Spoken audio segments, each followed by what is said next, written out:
ಗದಗ ಜಿಲ್ಲೆ ರೋಣ ವಿಧಾನಸಭಾ ಕ್ಷೇತ್ರದ ಶಾಸಕರಾದ ಹಾಗೂ ಕರ್ನಾಟಕ ರಾಜ್ಯ ಖನಿಜ ಅಭಿವೃದ್ಧಿ ನಿಗಮ ಮಂಡಳ ಅಧ್ಯಕ್ಷರಾದ ಸನ್ಮಾನ್ಯ ಶ್ರೀ ಜಿಎಸ್ ಪಾಟೀಲ್ ಅವರಿಗೆ 78ನೇ ವರ್ಷದ ಹುಟ್ಟುಹಬ್ಬದ ಅಂಗವಾಗಿ ಇಂದು ಕಾರ್ಯಕ್ರಮವನ್ನು ಮಾತೃಶ್ರೀ ಬಸಮ್ಮ ತಾಯಿ ಪ್ರೌಢಶಾಲಾ ಮೈದಾನದಲ್ಲಿ ಭಾರಿ ವಿಜೃಂಭಣೆಯಿಂದ ಆಚರಿಸಲಾಯಿತು.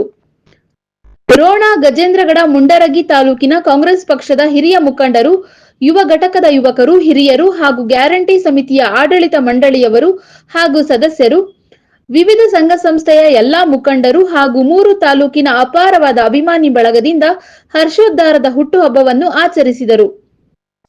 ಈ ಸಂದರ್ಭದಲ್ಲಿ ತಾಲೂಕಿನ ಮಹಿಳಾ ವಿವಿಧ ಸಂಘಗಳ ಸದಸ್ಯರು, ಗ್ರಾಮ ಪಂಚಾಯಿತಿಯ ಸದಸ್ಯರುಗಳು, ಅಧ್ಯಕ್ಷರುಗಳು ಹಾಗೂ ಮಿಥುನ್ ಜಿ ಪಾಟೀಲ್ ಅವರ ಅಭಿಮಾನಿ ಬಳಗದವರು ಇನ್ನು ಅನೇಕರು ಈ ಸಂದರ್ಭದಲ್ಲಿ ಉಪಸ್ಥಿತರಿದ್ದರು.